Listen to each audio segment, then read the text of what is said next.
Bagian ke-6 Quran Surat Al-Baqarah ayat 177. Setelah diterangkan dasar-dasar pada jiwa yang harus terlebih dahulu ditanamkan, barulah lanjutan ayat berikutnya yang ke-6 dan mendirikan sholat. Tegas di dalam ayat ini bahwasannya sholat bukanlah semata-mata dikerjakan, melainkan didirikan. Artinya timbul dari dasar iman dan kesadaran. Tidaklah lagi orang merasa keberatan mendirikan sholat itu karena dia telah ditimbul daripada iman kepada Allah dan kasih sayang kepada sesama manusia.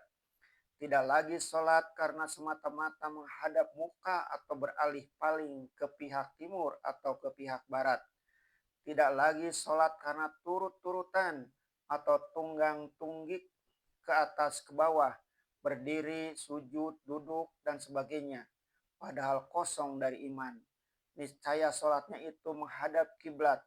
Itu sudah terang. Akan tetapi karena iman dan kasih sayang sudah terhujam dalam jiwanya, bukan saja lagi mukanya yang dihadapkannya kepada kiblat, melainkan batinnya yang terlebih dahulu dihadapkannya kepada Allah, sebagaimana dinyatakan di dalam doa pembukaan sholat.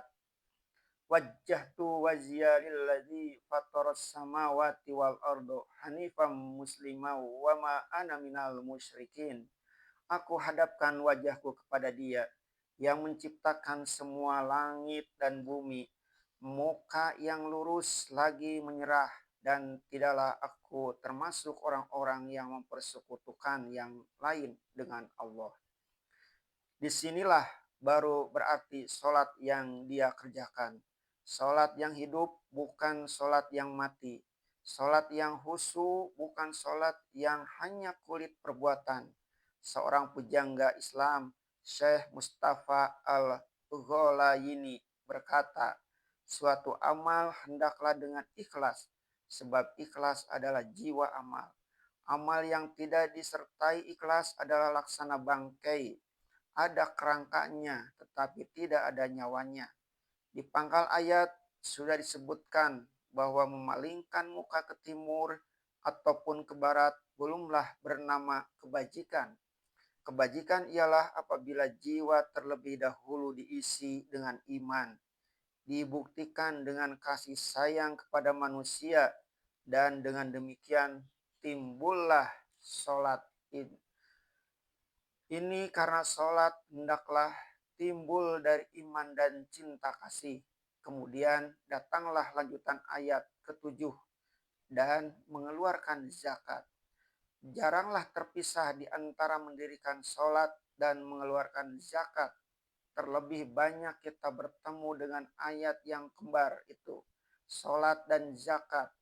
Ini karena sholat adalah tanda kepatuhan kepada Allah, sedangkan zakat adalah kasih sayang dalam masyarakat. Tadi sebelum menerangkan bahwa iman yang kukuh itu menimbulkan sholat yang khusyuk, terlebih dahulu diterangkan kepada betapa besarnya pengaruh iman untuk menimbulkan kasih sayang kepada sesama manusia, sehingga hati lapang dan hati pemurah mengeluarkan harta yang dicintai untuk membantu keluarga dan fakir miskin, serta anak yatim, dan seterusnya. Sekarang, setelah selesai menerangkan kepentingan mendirikan sholat sebagai bukti iman, diulang pula sekali lagi, yaitu mengeluarkan zakat. Sekali lagi disebut kemurahan hati mengeluarkan harta yang dicintai. Ada agaknya orang yang akan bertanya, apa perlunya lagi menyebutkan mengeluarkan zakat?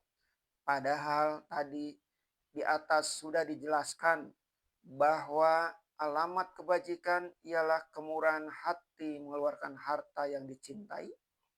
Jawabnya ialah bahwasanya ini bukan kata berulang. Mengeluarkan harta yang amat dicintai untuk membantu keluarga terdekat dan fakir miskin tidaklah bergantung pada zakat saja. Orang yang beriman dan berbuat kebajikan akan senantiasa mengeluarkan harta yang dicintainya guna membantu orang yang melarat walaupun dia tidak wajib berzakat. Karena syarat-syarat untuk berzakat karena nisab harta dan bilangan setahun belum cukup. Mengeluarkan zakat tiap tahun adalah minimum, ukuran paling rendah. Zakat adalah kewajiban tertentu tiap tahun, kewajiban rutin.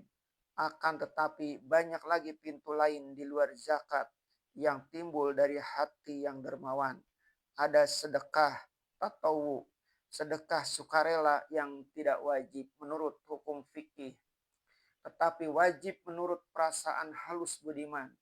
Ada orang yang membagi sepiring nasi yang sedianya akan dimakannya sendiri untuk fakir miskin yang mengharapkan bantuannya. Ada sedekah yang bernama hadiah, bernama hibah, bernama ihsan, dan ada yang bernama wakaf. Semuanya itu adalah dalam golongan mengeluarkan harta yang dicintai tadi. Orang Islam wajib mengeluarkan zakat fitrah ketika puasa Ramadan telah selesai dikerjakan. Banyaknya hanya sekitar 3/4 liter atau 2,5 kilo beras. Meski demikian, tidak ada halangan, malahan dianjurkan berfitrah 1 karung beras. Dari deretan 2 kata senapas, yaitu mendirikan sholat dan mengeluarkan zakat.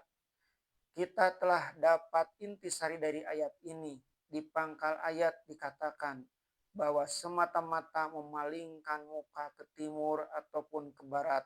Artinya semata-mata hanya sholat tunggang tunggik. Belum tentu seseorang berbuat baik.